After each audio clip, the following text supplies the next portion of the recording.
peserta program studi sarjana akuntansi Fakultas Ekonomi dan Bisnis Universitas Palembang. Pada kesempatan kali ini, saya akan memaparkan salah satu mata kuliah yang saya ampu, yaitu Akuntansi Keuangan 2. Akuntansi Keuangan 2 merupakan mata kuliah wajib program studi yang merupakan mata kuliah lanjutan dari Akuntansi Keuangan 1, di mana mata kuliah ini membahas mengenai topik pembahasan yang lebih kompleks dan spesifik mengenai penyusunan dan penyajian laporan keuangan. Tujuan utama mata kuliah ini adalah guna membekali mahasiswa dengan pemahaman yang lebih mendalam mengenai prinsip akuntansi dan cara menerapkannya dalam praktik bisnis. Salah satu kewajiban saya sebagai seorang dosen yaitu memiliki peran dalam melaksanakan tridharma perguruan tinggi. Salah satunya adalah bidang pengajaran. Dalam bidang pengajaran, saya menerapkan sistem DAI, Delivery, Interaction, and Assessment, di mana dalam bidang ini dosen wajib menyampaikan materi perkuliahan dengan jelas, sistematis, dan menarik, membimbing mahasiswa menciptakan suasana belajar yang menyenangkan, dan mendorong partisipasi aktif mahasiswa serta melakukan evaluasi terhadap proses dan hasil pembelajaran. Metode pertama yang saya terapkan dalam sistem DAI yaitu Delivery. Delivery merupakan tahap pembelajaran di mana dosen menyampaikan materi pembelajaran kepada mahasiswa dengan berbagai metode seperti ceramah, presentasi, diskusi, ataupun penggunaan media pembelajaran lainnya. Dalam mata kuliah Akuntansi Keuangan 2, sistem perkuliahan dilakukan secara blended learning, yaitu pembelajaran yang menggabungkan antara pembelajaran tatap muka yang dilakukan di dalam kelas, menggunakan buku ajar yang telah disusun oleh tim teaching program studi, serta dengan sistem pelajaran sinkronus dan asinkronus melalui learning management system dengan menggunakan sistem tari.unpam.ac.id yang berisi prioritas post-test, modul digital, RPS, video pembelajaran, PowerPoint, artikel riset, forum diskusi, serta penugasan terstruktur. Metode yang kedua yaitu interaction. Interaction merupakan tahap pembelajaran di mana adanya interaksi antara dosen dengan mahasiswa atau antar mahasiswa itu sendiri. Metode yang diterapkan dalam pembelajaran ini yaitu student-centered learning, learning-centered education, active learning, collaborative learning, dan problem-based learning. Yang menempatkan mahasiswa sebagai pusat pembelajaran, metode ini saya terapkan dalam mata kuliah Akuntansi Keuangan 2 dengan mengadakan sharing diskusi berupa tanya jawab serta diskusi kelompok yang melibatkan partisipasi aktif mahasiswa dalam proses pembelajaran guna meningkatkan minat, motivasi, pengembangan keterampilan berpikir, keterampilan komunikasi yang baik, serta meningkatkan keterampilan kolaboratif. Dengan melibatkan mahasiswa secara aktif dalam berbagai aktivitas pembelajaran, maka dapat menciptakan lingkungan belajar yang mendorong interaktif mahasiswa dalam proses pembelajaran. Kemudian, penerapan metode yang terakhir dalam sistem DAI ini adalah assessment. Assessment merupakan tahap penilaian dalam bentuk memahami kemampuan mahasiswa dalam menerapkan materi yang disampaikan melalui penilaian.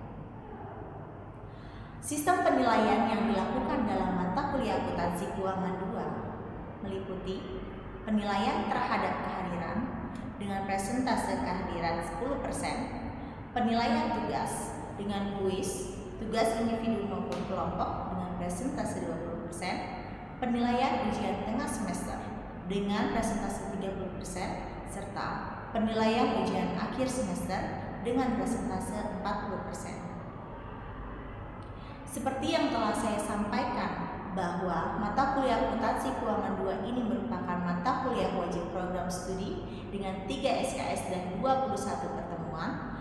Dalam mata kuliah ini, mahasiswa diharapkan dapat memenuhi syarat minimal 75% kehadiran baik tatap muka dalam kelas maupun tatap muka daring dari total pertemuan dalam mata kuliah ini. Mata kuliah ini memberikan pemahaman kepada mahasiswa mengenai pemahaman yang lebih komprehensif tentang akuntansi.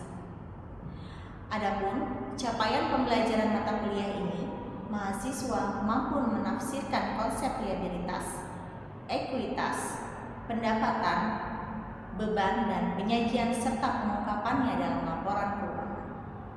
Sejalan dengan CPMK tersebut, tim teaching telah membagi sub CPMK dengan 21 materi pertemuan, diantaranya liabilitas jangka pendek, liabilitas jangka panjang, pengakuan dan pengukuran liabilitas jangka panjang, obligasi, provisi, liabilitas kontingensi dan aset kontingensi, ekuitas, laporan ekuitas, laporan bahan ekuitas, laba per saham, investasi, pendapatan dan beban, pengakuan dan pengukuran pendapatan pajak penghasilan, pengakuan dan pengukuran pajak penghasilan, akuntansi imbalan pasca kerja, akuntansi sewa, penyajian dan pengungkapan sewa, kebijakan akuntansi, perubahan estimasi akuntansi dan kesalahan, laporan arus kas, penyajian dan pelaporan arus kas, serta SAK etap dan SAK EMK. Demikian pemaparan 3 komponen pembelajaran yang saya lakukan dengan sistem DAI dan pemaparan mengenai mata kuliah akuntansi keuangan 2. Selanjutnya, saya akan menyampaikan proses pembelajaran real teaching dalam kelas secara tatap muka. Selamat menyaksikan. Oke, baik. Assalamualaikum warahmatullahi wabarakatuh. Selamat siang semuanya. Masih semangat siang ini? Oke, baik. Sekarang kita masuk di kelas akuntansi keuangan 2. Hari ini kita akan membahas mengenai materi investasi, ya. Sebelum kita masuk ke materi investasi, saya absen dulu sebagai bukti kehadiran kalian semua masuk di kelas hari ini. Asi Nur Asi hadir, Dea Puspita hadir, Erni Erlian hadir, Faradita Nabila hadir, Ira Nurmasama hadir, Lucy Muhammad Iqbal, Mutiara Sifa hadir, Nomiriam Nurul Sabita hadir, Rian Nurfalah hadir, Ririn Khairunisa hadir, Salma Rizky hadir, Sinta Febrianti hadir, kemudian Sri Ayuningsi hadir, dan terakhir Suci Putri Mahara hadir. Oke, baik, hadir. Di mana mahasiswa setelah melaksanakan sesi ini diharapkan mampu menyimpulkan definisi saham, ya, dari segi definisinya, pengertiannya, kemudian mampu menyimpulkan pengungkapan investasi saham. Penilaiannya nanti akan dilakukan apabila ada aktif learning dari mahasiswa yang berpartisipasi aktif dalam mengungkapkan definisi dan pengungkapan investasi dalam saham. Kemudian nanti untuk hasil akhirnya di sini kita akan merealisasikan pemahaman melalui contoh ilustrasi soal, ya. Oke, baik. Investasi mengenai saham, ada pencatatan investasi atau modal saham, dan terakhir ada akuntansi penjualan saham. Nah, nanti untuk perhitungannya di sini, ya. Oke. Bila melihat atau mendengar kata investasi, ya. Nah, investasi.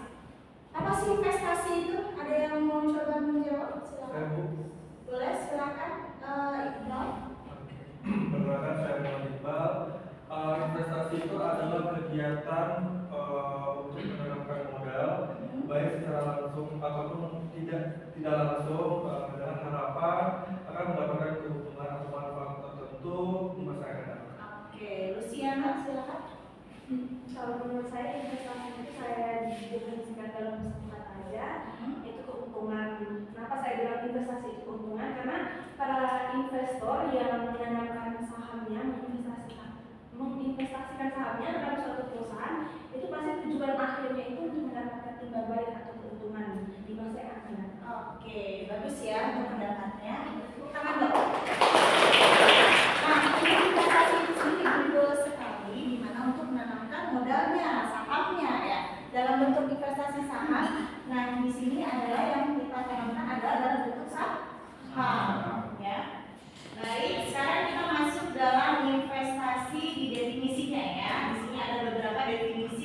investasi secara umum. Yang pertama, saham secara sederhana ini merupakan suatu alat bukti atas kepemilikan dari sebuah perusahaan. Jadi kalau kalian melakukan sebuah saham, membeli saham perusahaan tersebut, sekecil apapun itu kalian intinya sudah memiliki sebagian dari perusahaan tersebut.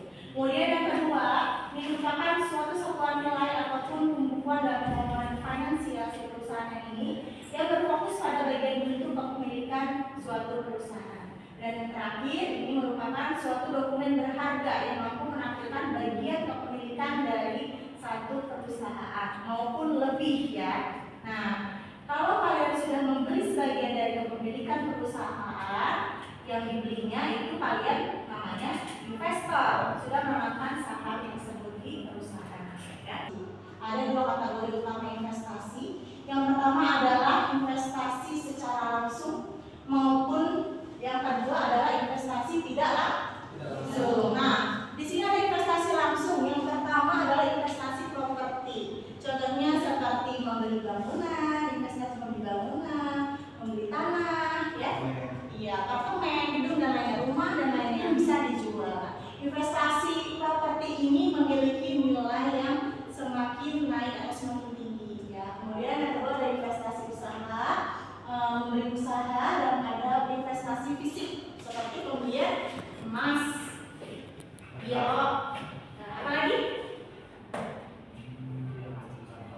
Yang saham, itu masuk juga ya. Kemudian investasi tidak langsung ada saham, obligasi, reksadana, sama instrumen pasar uang. Jadi apakah reksadana ini merupakan tempat untuk mengumpulkan dana dari investor lain, dan apakah nantinya akan diinvestasikan kembali atau bagaimana ya? Oke, baik. Terima kasih atas pertanyaannya.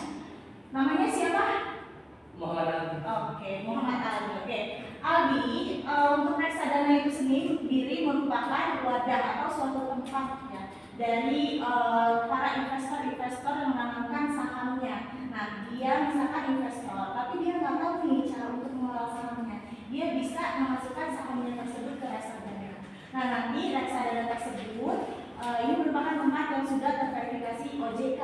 Nah, manajer reksadana nanti mengelola dia itu saham-saham dari para investor yang masukkan di situ, mau dia saham pembelian dalam bentuk saham, obligasi dan lain sebagainya, itu bisa melalui reksadana. Jadi reksadana ini merupakan tempatnya atau wadahnya ya.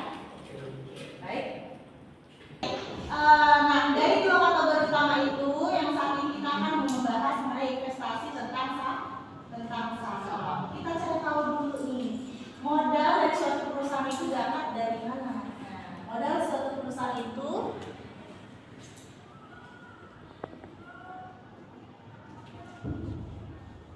modal perusahaan ini ada dua ya. Modal di setor. Dan yang kedua ada laba ditahan.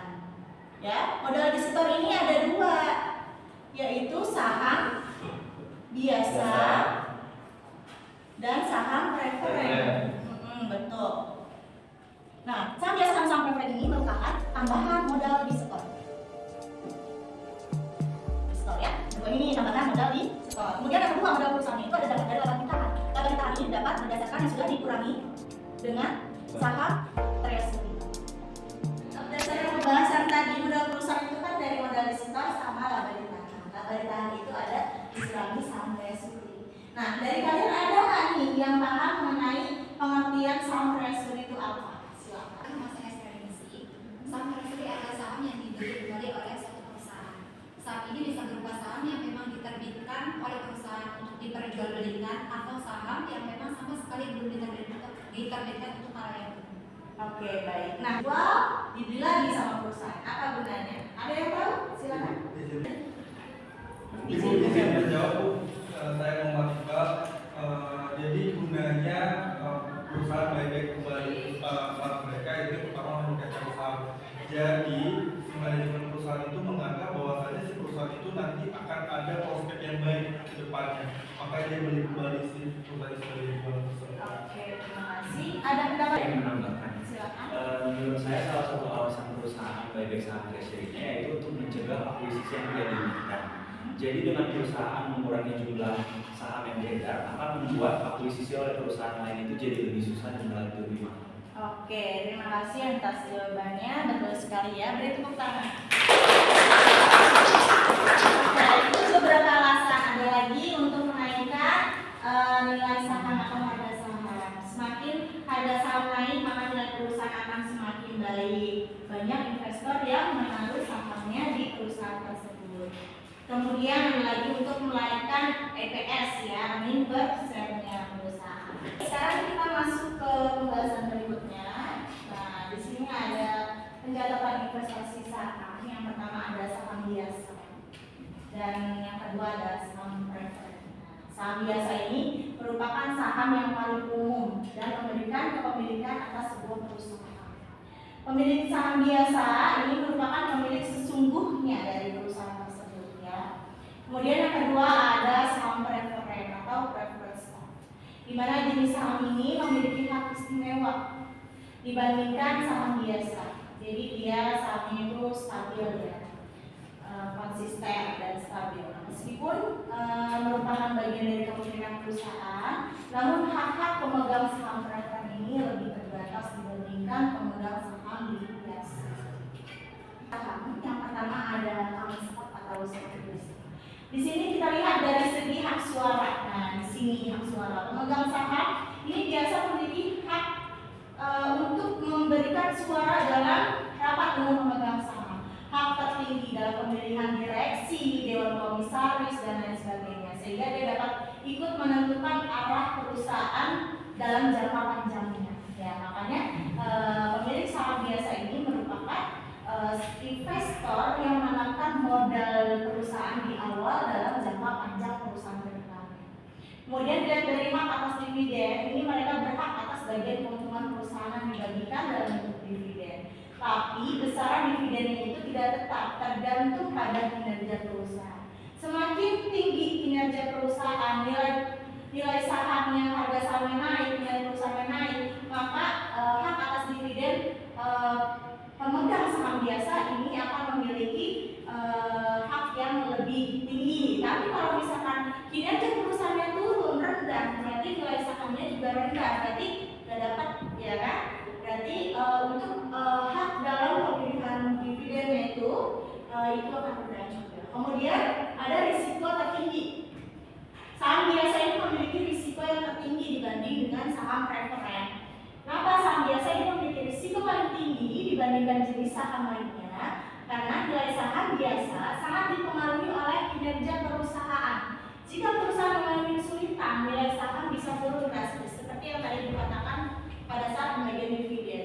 Kinerjanya naik, nilai perusahaan naik, harga sahamnya naik, berarti dapatnya lumayan banyak gitu proporsinya. Tapi kalau kinerja perusahaan turun, nilai saham harga saham turun, nilai perusahaan turun, dan proporsi yang didapat itu kecil atau bahkan tidak ada sama sekali pada saat likuidasi kalau pada pertama. Kemudian yang ketiga ada potensi keuntungan. Potensi keuntungan tertinggi ini sebaliknya, kalau saham biasa ini memiliki potensi keuntungan yang paling tinggi kalau perusahaan berkembang pesat, sama seperti pembagian atas risiko tertinggi sama hak dividen yang tertinggi ya. Kemudian selanjutnya ada saham apa setelah saham biasa? Saham preferred. Oke, betul sekali. Nah, di sini ada karakteristik saham preferred. Dari hak prioritas kita lihat ya. Kalau tadi kan pemegang saham biasa itu ada hak suara, ya. Kalau di sini ada hak prioritas. Pemegang saham preferred memiliki hak prioritas dalam pembayaran dividen. Dia diutamakan lebih dulu. Artinya mereka akan dibayar dividen pertama, baru pemegang saham biasa. Kemudian yang kedua ada dividen tetap. Dia dividennya adalah pembagian dividen tetap, konsisten, stabil berdasarkan penentuan di rapat umum pemegang saham. Kemudian dia tidak memiliki hak suara, pemegang saham preferred biasanya nggak memiliki hak suara dalam RPS, kecuali dalam hal-hal tertentu yang diatur dalam anggaran perusahaan yang sudah ditentukan. Kemudian di sini karakteristik saham preferred juga lebih mirip dikatakan sebagai obligasi, karena karakteristik saham preferred memberikan pendapatan yang tetap. Nah, dia udah konsisten stabil ya. Tapi saham preferen masih dianggap sebagai ekuitas atau disebut dengan saham karena tidak memiliki tanggal jatuh tempo seperti obligasi. Obligasi kan ada N/10, N/30, betul ya, batas jatuh tempo. Ya, Dari penjelasan yang dijelaskan dari karakteristiknya itu nanti dapat disimpulkan kalau misalkan saham preferen ini lebih banyak diminati atau diuntungkan untuk para investor. Oke, baik, terima kasih. Oke, baik. Kalau dilihat dari mana yang paling menguntungkan dari pemegang saham biasa atau saham preferen, kita ini lihat dulu dari tujuan investor tersebut ya, mau apa tujuan ke depannya. Kalau misalkan investor tersebut ingin memiliki dividen, pendapatan dividen yang tetap, tapi risikonya itu rendah, itu boleh untuk membeli saham preferen. Nah, kalau misalkan si investor ini mau memiliki hak suara yang tertinggi, tapi dia tidak masalah dengan risiko yang tinggi juga, silahkan pilih saham biasa. Jadi tergantung dari tujuannya. Karena di sini kita lihat kalau untuk pemegang saham biasa, dia punya hak suara yang tertinggi, risikonya juga tinggi ya. Nah, berdasarkan risiko yang tinggi tersebut, makanya pemilik saham preferen itu diberikan hak wewenang penuh dalam hak suara. Nah, kemudian kalau pemilik saham preferen ini memiliki hak prioritas atau dividen yang sudah tetap atau stabil, sudah ada presentasenya dari awal pembukaan RUPS sampai perusahaan itu berjalan ya, dividennya sudah tetap sama stabil dan dia juga resikonya itu rendah karena resikonya rendah terus konsisten dan stabil, makanya hak suara dari si pemegang saham preferen ini dialihkan kepada si pemegang saham biasa. Oke, itu ya. Oke, baik. Menambahkan, tadi kan Marco sudah menjelaskan apa itu tentang saham preferen dan saham biasa. Saya akan menambahkan itu keuntungan dari saham biasa. Saham biasa keuntungannya adalah untuk memungkinkan investor untuk mendapatkan keuntungan dari kenaikan harga saham dan pembagian dividen oleh perusahaan tersebut. Terima kasih. Baik, terima kasih untuk pendapatnya. Nah, dari kesimpulan yang sudah teman kalian bahas, nah di sini supaya lebih gampang diingat ya, kita bagi jadi beberapa bagian. Ada kondisinya, itu dari hak pemilihan direksi. Untuk saham biasa ini ada sudah ini kita lihat dari kinerja perusahaan ya, kinerja perusahaannya bagus, nilai perusahaannya naik, berarti harga sahamnya naik. Begitupun sebaliknya. Kalau untuk saham preferen ini sudah ditetapkan ya pada rapat umum pemegang saham. Kemudian dari pengembalian saham sertifikasi di sini untuk saham biasa ini tidak memungkinkan, dilihat dulu dia dari labanya ada atau tidak. Kemudian dari saham preferen ini adalah ada pengembalian saham. Kemudian terakhir dari hak pemesanan atas saham, untuk saham biasa ini ada hak pemesanannya, ada prioritasnya. Kalau untuk saham preferen ini tidak ada. Ya. Ini adalah kesimpulan dari kejahatan investasi. Kemudian kita masuk ke sebuah ilustrasi ya. Kalau sudah pada paham semua, kita coba masuk ke ilustrasinya. Kita lihat ilustrasi perhitungan saham biasa sama saham preferen. Pertama, saham ini mempunyai saham yang beredar sebagai berikut.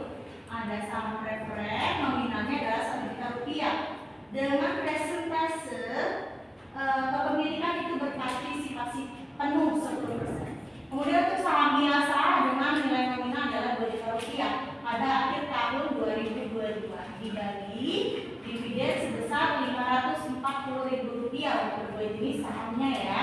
Nah, dividen ini dibagikan kepada saham preferen dan saham biasa dengan perhitungan sebagai berikut. Kita lihat dulu contoh sahamnya.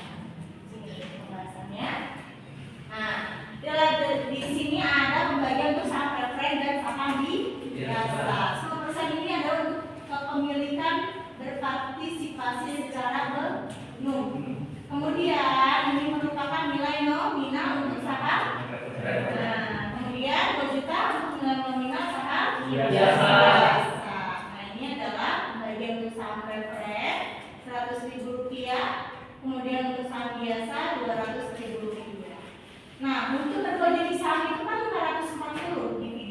jumlahnya kan ya. Di sini yang sudah dibagikan adalah Rp300.000, kemudian sisanya adalah Rp240.000 dibagi kedua jenis saham sama dengan 8%. Nah, ini Rp80.000 dapat dari mana nih? 8% dari 1 juta. Oke, 8% dari 1 juta rupiah. Kemudian ini 8% dari 2 juta. 8% dari 2 juta rupiah untuk saham biasa. Ini merupakan jumlahnya Rp180.000, Rp360.000 untuk pembagian saham biasa. Nah, di sini bisa pakai cara cepatnya. Nah, di sini ada beberapa ya. Untuk persentase dividen kedua jenis saham tadi berapa di soal? 550. Nah, ini adalah 3 juta adalah nominal kedua jenis saham biasa dengan saham berat dikali 100 sama dengan 8%. Untuk pembagian dividen masing-masing saham adalah saham preferen 180 dan saham biasa 360. Dan untuk kedua dividen adalah Rp540.000. Oke, dari sini sudah paham? Sudah. Berarti sekarang kita coba untuk mengerjakan soalnya ya. Nah, yuk hitung. Oke, silakan dikerjakan.